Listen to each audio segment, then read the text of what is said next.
Hello दोस्तों। आज हम स्टार्ट करेंगे यहाँ से revisiting rational numbers and their decimal expansion. इनका डेसिमल एक तो हम रैशनल नंबर्स फिर से इन पर एक और नज़र देंगे, क्या इनको और डेप्थ में समझेंगे और इनका कंसेप्ट डीप हो जाएगा। एंड देयर डेसिमल एक्सपेंशन, अभी हम इस पे इनके डेसिमल एक्सपेंशन पर ही फोकस करेंगे। और इस वाले पार्ट में हम थ्योरम 1.5 एंड 1.6 एनसीईआरटी की हम कवर करने जा रहे हैं। ठीक है, तो कोई कन्फ्यूजन होगा इस रिलेटेड तो ये वाला रेफ़र करिए, ये वाला लेक्चर वीडियो। ये हमें कहता है कि let x be a rational number whose decimal expansion terminates, then x can be expressed in the form p by q, where p and q are co-primes and prime factorization of q is of the form 2 raised power m 5 raised power n, m n are non negative integers. ठीक है, ये हमें कहता है कि कोई अगर x हमने एज्यूम किया है कोई रैशनल है तो इसका जो डेसिमल एक्सपेंशन है वो टर्मिनेट होगी। टर्मिनेट इन द सेंस वो कोई कंटिन्यू नहीं रहेगी जिसका कोई एंड नहीं होगा, इसका कोई खात्मा हो जाएगा, एंड हो जाएगा। ठीक है, तो इसको हम ऐसे लिख सकते हैं, for example 6/3 is equal to 2, तो ये टर्मिनेटिंग है। टर्मिनेटिंग ये एंड हो रही है 2 पे ही, इसको हम इसके बाद नहीं कर सकते कोई रिपीट, जिसको हम ऐसे डॉट डॉट लगाते हैं। ये ऐसा नहीं है कि ये कंटिन्यू रहेगा, ये बस 2 ही है, ओनली 2 है, तो ये टर्मिनेट हो रहा है यहाँ पे। देयरफॉर 6 एंड 3 जो हमने पी बाई क्यू फॉर्म में किया था, ये 2 को हमने 2 पी बाई क्यू फॉर्म में हमने किया था रिप्रेजेंट, ये जो है 2 ये रैशनल है। ठीक है, कोई भी रैशनल जो है उसको हम पी बाई क्यू फॉर्म में कर सकते हैं एक्सप्रेस। ठीक है, अब हमारा है white P and Q R को प्राइम्स। पी एंड क्यू जो है ये नेसेसरली को प्राइम्स होते हैं, यानी इनका कोई कॉमन फैक्टर नहीं होता है, ये रिड्यूस्ड फॉर्म में होते हैं दोनों। And prime factorization of q is of the form 2 raise power n 5 raise power n. ये बोल रहा है कि जो रैशनल नंबर्स होते हैं उनकी जो पी बाई क्यू होती है, ये क्यू की जब हम प्राइम फैक्टराइजेशन करते हैं, जो जैसे हम कहते थे कि किसी भी कंपोजिट नंबर को हम as a product of primes हम एक्सप्रेस कर सकते हैं, उसको जब हम करते हैं तो उनका जो ये आता है 2 raise power m 5 raise power n, ऐसे एक्सपेंशन आती है, यानी उसमें 2 और 5 आते हैं। उनके फैक्टर्स जो है 2 एंड 5 आते हैं, जिनके फैक्टर्स 2 एंड 5 आते हैं वो हम कह सकते वो टर्मिनेट होते हैं, उनका हमें सीधे पता चले ये टर्मिनेट हो जाएंगे। और टर्मिनेट होने की वजह से ये लोग ये जो नंबर्स है एक्स जो हमने किया था एक्सप्रेस यहाँ पे सॉरी लिया था, एक्स हमने एग्ज्यूम किया था ये एक रैशनल नंबर है, तो वो टर्मिनेटिंग होगा। ठीक है, वो रैशनल नंबर होगा। जहाँ भी हमें ये रिजल्ट निकलता है कि जिसके भी क्यू की फैक्टराइजेशन 2 रेज पावर या 5 रेज पावर एन है, उसकी जो डेसिमल एक्सपेंशन है वो टर्मिनेटिंग होगी। ठीक है, हमारे जो रैशनल नंबर्स होते हैं वो या तो पी बाई क्यू फॉर्म में तो होते ही हैं, लेकिन या तो वो टर्मिनेटिंग होगी या नॉन टर्मिनेटिंग होगी। ठीक है, तो डिपेंड करता है। अब हम उन्हीं रिजल्ट्स पे आएंगे। Let x is equal to p by q be a rational number such that prime factorization of q is not of the form 2 raise power m 5 raise power n, then x has a decimal expansion which is non terminating repeating. Okay, हमें पता है P by Q form में कोई rational होता है। ठीक है, ये हम एज्यूम करते हैं। तो क्यू की हम अगर हमारी क्यू की prime factorization 2 raise power m 5 raise power n के फॉर्म में होता है, तो हमें पता है उसका जो डेसिमल एक्सपेंशन इस पी बाई क्यू की टोटल में जो डेसिमल एक्सपेंशन होगी वो टर्मिनेटिंग होगी। ठीक है, ये कोई हमें मियर एस्टिमेशन से हमें पता चलना चाहिए कि किस पी बाई क्यू मतलब रैशनल नंबर की किस नंबर की हमारी expansion 2 raise power m 5 raise power n की होगी। ठीक है, यानी किसकी टर्मिनेटिंग होगी। अब जिसकी नॉन टर्मिनेटिंग होगी, रिपीटिंग होगी, कोई रैशनल हमारा फॉर एग्जाम्पल कोई और रैशनल नंबर है जिसकी क्योंकि जो ये है प्राइम फैक्टराइजेशन वो 2 raise power m 5 raise power n की नहीं है, इस फॉर्म की नहीं है, कोई और भी हो सकता है या इनमें से कोई एब्सेंट होगा। ठीक है, या कोई 3 भी हो सकता है, 5 भी हो सकता है, 7 हो सकता है। इनके साथ अगर वो होंगे, अगर वो इस फॉर्म के नहीं है, तो इनकी इसकी इस वाले रैशनल नंबर की जो डेसिमल एक्सपेंशन है वो नॉन टर्मिनेटिंग रिपीटिंग होगा। नॉन टर्मिनेटिंग रिपीटिंग हो, यही हमें कह रहा है कि अगर हमारा t 2 raise power 5 5 raise power n का होता है तो वो टर्मिनेटिंग होते हैं, अगर हमारा इस फॉर्म का नहीं होता है तो वो नॉन टर्मिनेटिंग रिपीटिंग होते हैं। आई होप आपको समझ आया होगा कि हमें अब हम एग्जाम्पल्स करेंगे कुछ सॉल्व, वहाँ से हमें आपको क्लियर हो जाएगा कि कौन सी एक्सपेंशन, कौन सी फैक्टराइजेशन क्यू की हमें कौन सी एक्सपेंशन देता है, डेसिमल एक्सपेंशन। ओके, पहले चलते हैं एग्जाम्पल की तरफ। हमारे पास एग्जाम्पल है 72/125, ओके 72/125। जैसे हम इनकी ये प्राइम फैक्टराइजेशन करते हैं तो 2^3 इंटू 3² और डिवाइडेड बाई 5 क्यूब आएगा, ठीक है। अब हमारे पास ये 5 क्यूब है तो हमें इसको ऐसे लाना है 2 समथिंग इंटू ऊपर भी 2 करेंगे ताकि हमारी जो एक्सप्रेशन है वो 2^m इंटू 5^n, यानी 2 और 5 की कुछ भी पावर्स हो सकते हैं, उनको हम इस फॉर्म में लाएंगे तो हमें सीधे पता चलेगा कि ये जो हमें रिजल्टिंग नंबर मिलेगा या ये नंबर हमें दिया था उसकी डेसिमल एक्सपेंशन जो है वो 2 की टर्मिनेटिंग होगी, ठीक है, वो टर्मिनेटिंग होगी जिसके क्यू के प्राइम फैक्टराइजेशन में 2 और 5 होगा, ठीक है। तो यहाँ पे हम यही करेंगे। इसको आसान बनाने के लिए, इसको ईज़िली सॉल्व करने के लिए हम देखते हैं 5 का पावर क्या है, उसी के हिसाब से यहाँ से भी 2 क्यूब करेंगे और 2 क्यूब ऊपर भी नीचे भी करेंगे डिवाइड। इसका हम कोई भी नंबर कर सकते हैं, बट यहाँ पे हमारी कैलकुलेशन जो है वो आसान होती है यही डेसिमल करके, ताकि इनको हम सिंपल मल्टीप्लिकेशन कर सकें, ठीक है। तो यहाँ पे हमें 2^3 into 3² into 2 cube divided by 2 cube यहाँ भी करेंगे मल्टीपल, यहाँ भी करेंगे, तो हमारी एक्सपेंशन जो आई हमारी प्राइम फैक्टराइजेशन क्यू की आई, हालांकि क्यू p/q फॉर्म में है। जो हमारी अब यहाँ पे क्यू की प्राइम फैक्टराइजेशन आई वो 2^m इंटू 5^n फॉर्म में आई। देयरफॉर ये जो हमारा नंबर है दिया गया, ये रिजल्टिंग, इसका मतलब ये आता है।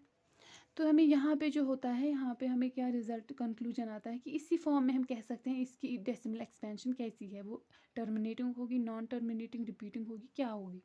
तो हमने जैसे देखा ये इसके 5 और 2 के कुछ पावर्स आते हैं इनकी प्राइम फैक्टराइजेशन में, तो हम सीधे कह सकते हैं पूरा नंबर जो हमारे पास आएगा, यानी ये जो दिया गया था, इसकी जो डेसिमल एक्सपेंशन है वो टर्मिनेटिंग होगी। दैट मीन्स जिसके भी क्यू की प्राइम फैक्टराइजेशन इस फॉर्म की होगी, 2 और 5 के कुछ भी पावर्स होंगे, तो उसकी जो डेसिमल एक्सपेंशन है वो टर्मिनेटिंग होगी, टर्मिनेटिंग एक्सपेंशन, ओके।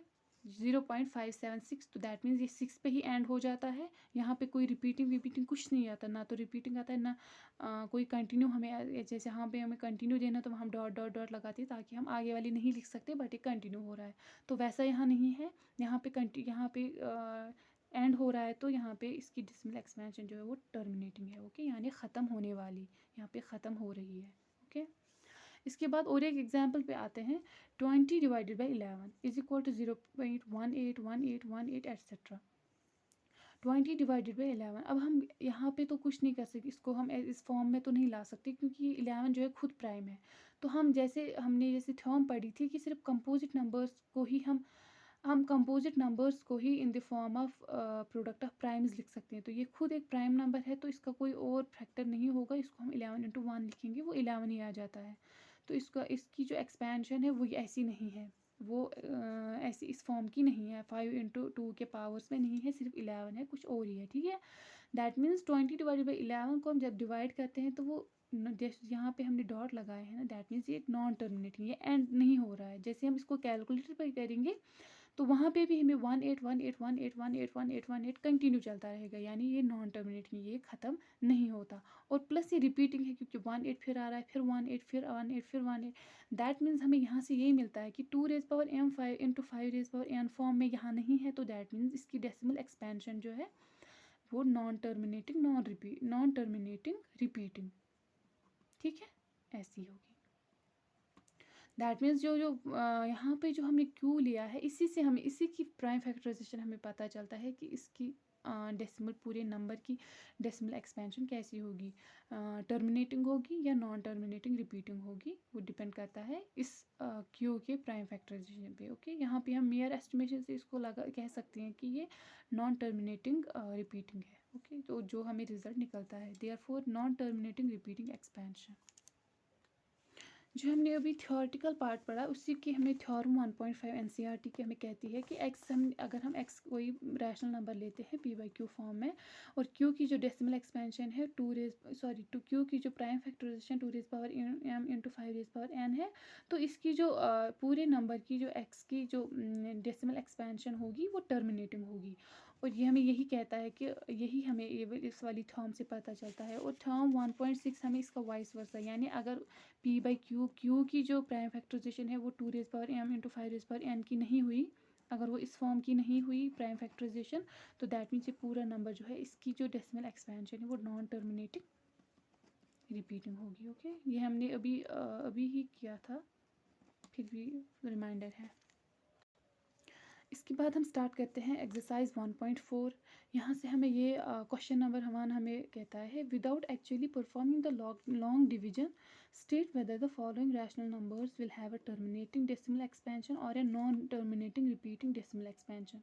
ये वही उन्हीं का रिजल्ट हमें देखना है जो हमें अभी तक टर्म्स पढ़ी है कि हमें टर्मिनेटिंग डेसिमल एक्सपेंशन आएगा या non terminating repeating decimal expansion आएगा। और उसकी भी हमने अभी क्या पढ़ा था कि हमें किस फॉर्म में आना चाहिए ताकि हम इसको सीधे ही मेयर एस्टिमेशन से को देख कर ही कह सकते हैं कि रिपीट नॉन टर्मिनेटिंग है कि टर्मिनेटिंग है। ठीक है, हमारे पास फर्स्ट है 13/3125। 13/3125 को हम 13 डिवाइड बाई 13 खुद एक प्राइम नंबर है तो इसको हम दोबारा प्राइम फैक्टराइजेशन नहीं कर सकते। डिवाइड बाई 3125, तो 3125 की प्राइम फैक्टराइजेशन है 5 × 5 × 5 × 5 is equal to 5 raise power 5। तो हमने अभी कहा कि अगर हमारे पास सिर्फ 5 और या सिर्फ 5 2 है तो हम इनको ऊपर भी वही 2 रेज पावर 5 करेंगे, नीचे भी 2 रेज पावर 5 करेंगे। और ऐसे केस में जहाँ भी हमें नज़र आए कि 5 का पावर है या 2 का पावर है, सिर्फ 5 का पावर है और सिर्फ 2 का पावर है, कोई और प्राइम नंबर नहीं है, तो उस हालत में उस केस में हमें क्या करना है, इनटू 2 रेज पावर 5 या 2 रेज पर कोई भी पावर हम 5 इसलिए लेते हैं ताकि बेसिस आर मल्टीप्लाइड एंड इनके पावर जो होते हैं वो सेम रहते हैं। ठीक है, 5 × 2 10 हो गया, रेज पावर 5 हो जाएगा, तो हमें कैलकुलेशन में आसानी हो जाएगी। तो जैसे हम इसको यहाँ पे 2 रेज पावर 5 ऊपर भी नीचे भी मल्टीप्लाई करेंगे तो हमें मिलेगा 13 × 2 raise power 5 divided by 5 raise power 5 × 2 raise power 5। हमें अब यहाँ पे मिला इसका जो प्राइम फैक्टराइजेशन है क्यू की, वो हमें मिली 2 raise power m and into 5 raise power n। तो इस फॉर्म की जब हमें मिलती है तो हमें पता होता है इसकी जो प्राइम ये जो होती है डेसिमल एक्सपेंशन की, इस नंबर की डेसिमल एक्सपेंशन जो है वो टर्मिनेटिंग होगी, यानी टर्मिनेटिंग एक्सपेंशन। इसके बाद सेकंड पार्ट की तरफ चलते हैं। 17/8, 17 खुद एक प्राइम नंबर है तो ये रहेगा ऐसे ही। 8 की जब हम प्राइम फैक्टराइजेशन करेंगे जिसकी हमें रिक्वायर्ड है तो वो हमें 2 रेज पावर 3 आएगा, यानी 2 × 2 × 2। जैसे हमने अभी बोला कि इसके भी 5 थी तो इसको हमने 2 की, यहाँ पे भी 2 है तो ऊपर भी 5 रेज पावर 3 और नीचे भी 5 रेज पावर 3 आएगा। तो इससे हमें ये वाली फॉर्म जब हमें आती है तो हमें पता होता है कि ये सारा जो नंबर है जो हमें दिया गया है इसकी जो डेसिमल एक्सपेंशन होगी वो टर्मिनेटिंग होगी। ओके, और टर्मिनेटिंग एक्सपेंशन होगी इसकी। अब चलते हैं थर्ड पार्ट की तरफ। 64/455। 64 की हम करें ना करें कोई मसला नहीं है, बट हमें क्यू की प्राइम फैक्टराइजेशन यहाँ ज़्यादा इस पर फोकस करना है।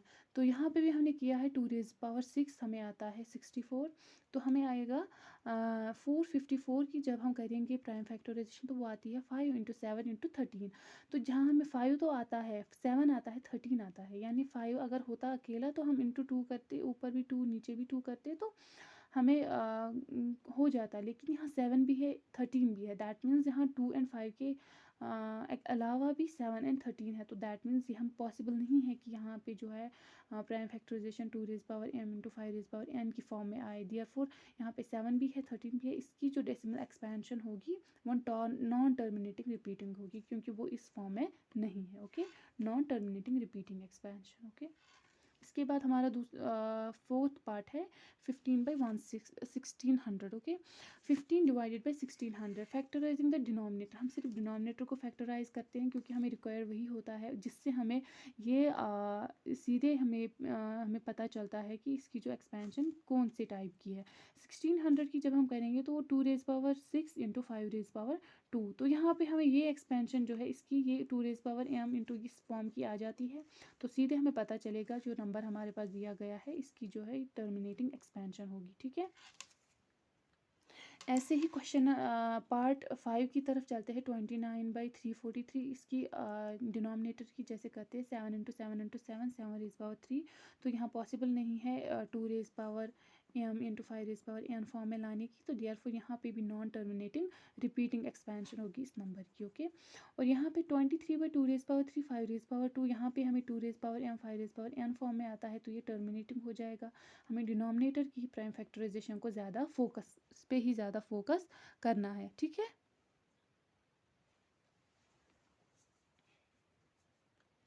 इसके बाद पार्ट 7 हमें कहता है 129 2 rays power 3 5 2 rays power 2 5 rays power 7 7 rays power 5।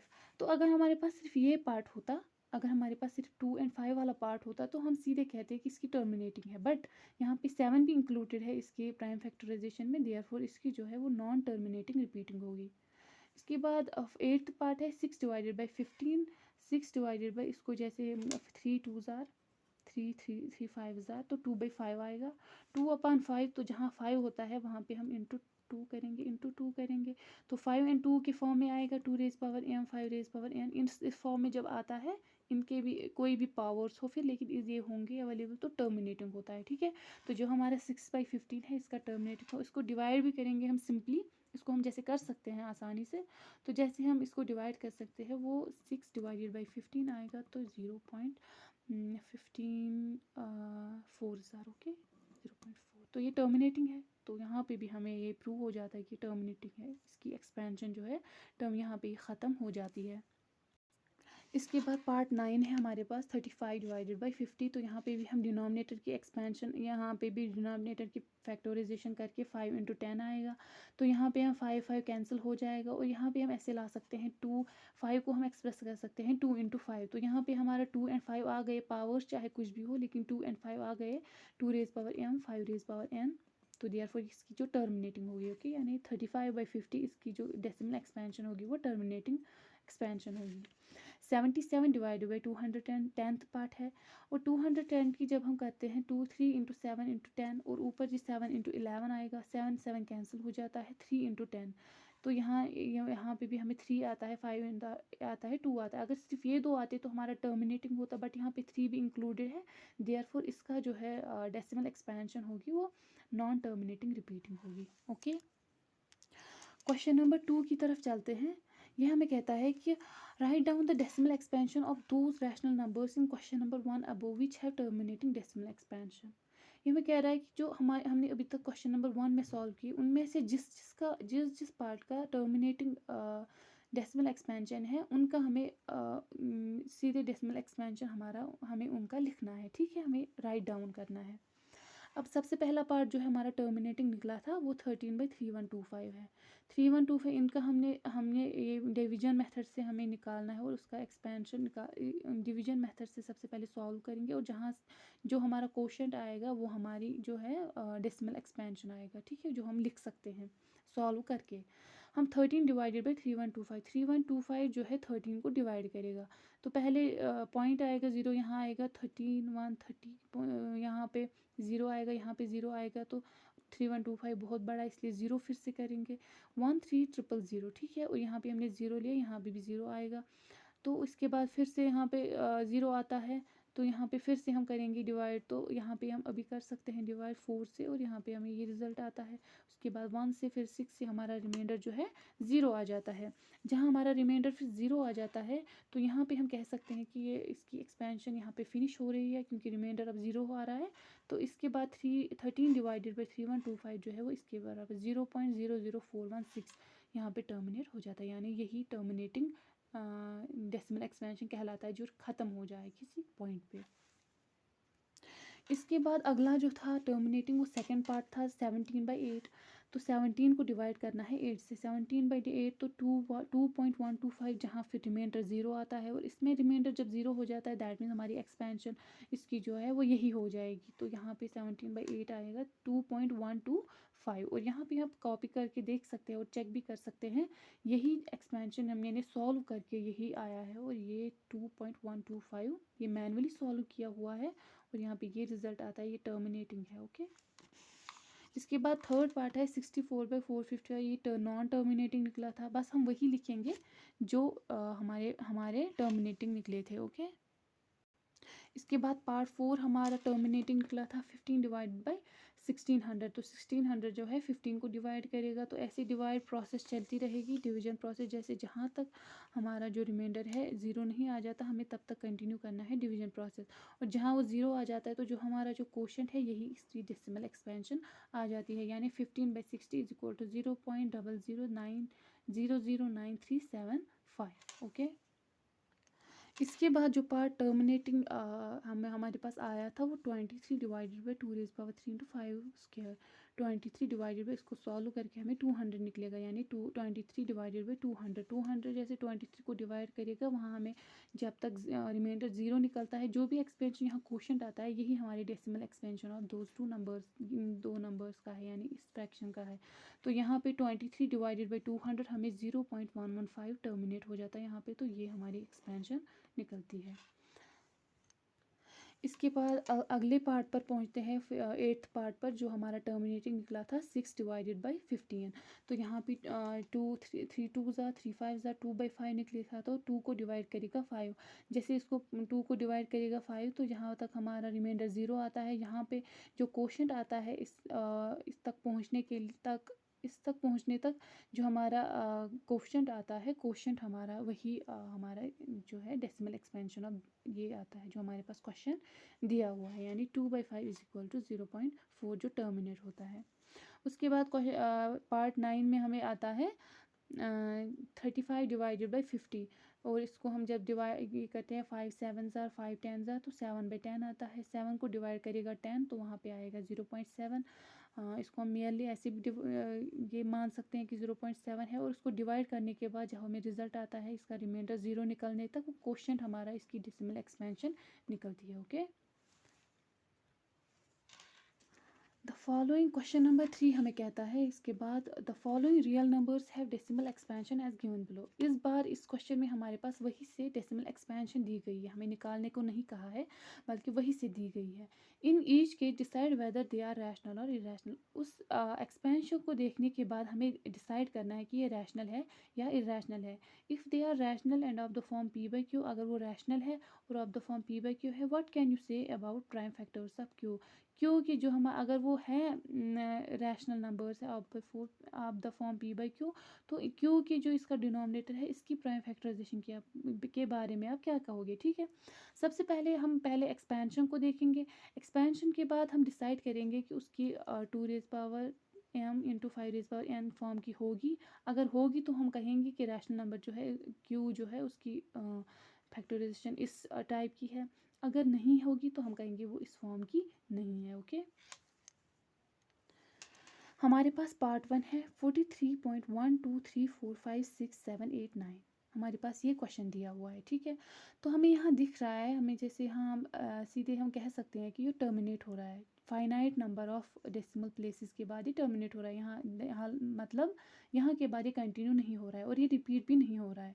Therefore जो इसकी डेसिमल एक्सपेंशन होगी वो टर्मिनेटिंग होगी। ओके, और अभी तक हमने थ्योरम में पढ़ा जिसकी टर्मिनेटिंग होती है उसके जो p/q फॉर्म में, ये तो एक रैशनल नंबर ही है लेकिन इसको हम p/q, और इसका जो q होगा उसकी जो एक्सपेंड प्राइम फैक्टराइजेशन होगी वो 2^m इंटू 5^n फॉर्म की होगी, क्योंकि अगर इसकी इस फॉर्म की है तभी जाके ये टर्मिनेटिंग है, और हालांकि ये टर्मिनेटिंग है देयरफॉर इसका वाइस वर्सा हम कह सकते हैं कि उसके q की प्राइम फैक्टराइजेशन जो है वो इस फॉर्म की है 2^m इंटू 5^n। ओके, यहाँ पे हमें हो जाता है मेयर एस्टिमेशन, इसको देखने से ही हमें पता चल जाता है। उसके बाद सेकंड पार्ट है 0.1201212000012100000। ठीक है, यहाँ पे हमें कह सकते हैं कि यहाँ पे भी ये वाली डेसिमल एक्सपेंशन जो है यहाँ पे ये टर्मिनेट हो रही है, ये कोई कंटिन्यू नहीं चल रही है, किसी फाइनाइट प्लेस पे टर्मिनेट हो रही है। और इसको जैसे टर्मिनेट हम करते हैं तो यहाँ पे हमें ये भी पता चलता है कि 120 1200 12000 1,20,000, तो ऐसे आ रहा है। दैट मीन्स ये वैल्यू जो है रिपीट नहीं हो रहा है, ये डिफरेंट वैल्यूज़ हैं। दैट मीन्स ये नॉन रिपीटिंग है और टर्मिनेटिंग है। तो अगर ये टर्मिनेटिंग है, जिसका जैसे हमने ऊपर वाले क्वेश्चन में किया था, अगर टर्मिनेटिंग है ये भी एक रैशनल है p/q फॉर्म में जिसको हमने, तो इसके q की जो प्राइम फैक्टराइजेशन होगी वो इस फॉर्म की होगी 2^m into 5^n। Okay, sorry, यहाँ पे एक मिस्टेक हो गई है। यहाँ पे जो है ये नॉन रिपीटिंग है, ये तो हमें पता चली ये नॉन रिपीटिंग है। ओके, ये तो हमने देख लिया, क्योंकि यहाँ पे 1 2 0 1 2 0 0 1 2 ये वैल्यूज़ सेम नहीं है, ये डिफरेंट है। और इसके बाद जो है एक हमारे एनसीईआरटी बुक में जो है ये हम जो मिस किया था हमने, ये डॉट्स है इसके बाद, यानी ये टर्मिनेट नहीं हो रहा है, ये नॉन टर्मिनेटिंग है। देयरफॉर इसकी जो क्यू की ये होगी प्राइम फैक्टराइजेशन, वो इस फॉर्म की नहीं होगी। तो जब कोई नॉन रिपीटिंग होता है, नॉन टर्मिनेटिंग होता है, तो वो जो होता है वो इर्रेशनल होता है। देयरफॉर जो हमारा नंबर ये है, ये इर्रेशनल है, ठीक है। इसके बाद थर्ड पार्ट की तरफ चलते हैं। 43.1 2 3 4 5 6 7 8 9, और इसके बाद बार होता है, दैट मीन्स ये फिर से रिपीट होगा 1 2 3 4 5 6 7 8 9, उसके बाद फिर से 1 2 3 4 5 6 7 8 9।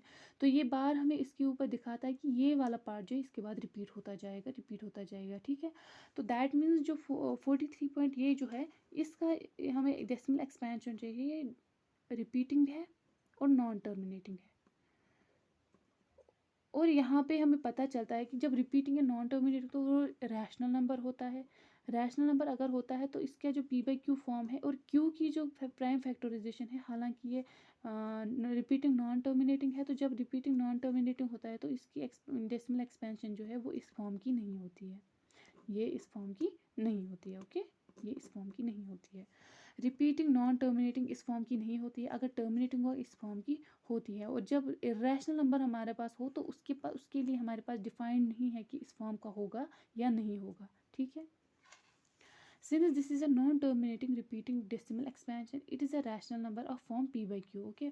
और जो q has factors other than 2 and 5, that means उसका सिर्फ expansion इस टाइप का नहीं होगा, उसके कोई और भी factors हो सकते हैं, जो इसमें हो भी सकते हैं, नहीं भी हो सकते हैं, ओके। हमारी एक्सरसाइज 1.3 जो है हमारे एनसीईआरटी बुक की, वो यहाँ पे ही फिनिश हो गई है। और इसके बाद हम चलेंगे आगे यहाँ 1.4 शायद, आई गेस वो 1.4 थी। और इसके बाद हम चलेंगे आगे।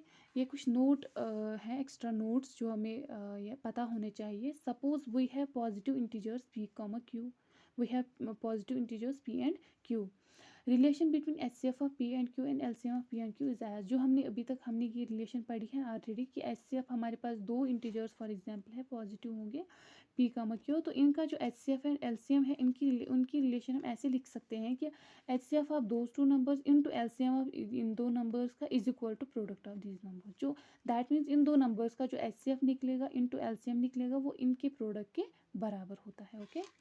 तो अगर अब हमारे पास अगर तीन इंटीजर्स होंगे तो उनके बीच में हमारे रिलेशनशिप ऐसे कहे जा सकती है, रिलेशन बिटवीन HCF ऑफ, अगर हमारे पास P, Q एंड R है इस time, and LCM of P, Q and R, इनके बीच रिलेशन कैसे लिख सकते हैं हम। LCM of P, Q, R is equal to P into Q into R into HCF of P into P, Q, R divided by HCF of P, Q into HCF of Q, R into HCF of PR। तो दो pairs में हम लेंगे उनके HCF, हम सिर्फ यहाँ पे सिर्फ हम HCF ही कंप्यूट कर सकते हैं, और उनसे हमें LCM निकलता है तीन नंबर्स का, जब हमारे पास पॉजिटिव इंटीजर्स तीन दिए गए हों। ऐसे ही HCF और PQR, तो यहाँ पे हम LCM ही लेते हैं सबके पेयर्स में, सबसे पहले तीनों का LCM, उसके बाद पेयर्स में LCM, उनको मल्टीप्लाई करते हैं डिनोमिनेटर में। P into Q into R into LCM of दो three integers divided by LCM of PQ into LCM of QR into LCM of PR। तो ये कुछ नोट्स हैं, और इसी के साथ ये इम्पॉर्टेंट नोट्स हैं, और इसी के साथ हमारा जो ये फर्स्ट चैप्टर है रियल नंबर्स, यहाँ पे फिनिश होता है। और आई होप आपको ये समझ आया होगा, मेरी जितनी हो सकी I tried my best. And अगर कोई और इम्प्रूवमेंट की ज़रूरत है, अगर आपको कोई और कंसेप्ट की ज़रूरत है, एक्स्ट्रा कंसेप्ट की, तो आप शेयर कर सकते हैं, कमेंट कर सकते हैं। तो I hope I will be there and I will try to be there. और चैनल को सब्सक्राइब करो, लाइक करो, फॉलो करो, कमेंट्स करो, और इसको शेयर करो ज़्यादा से ज़्यादा। Thank you.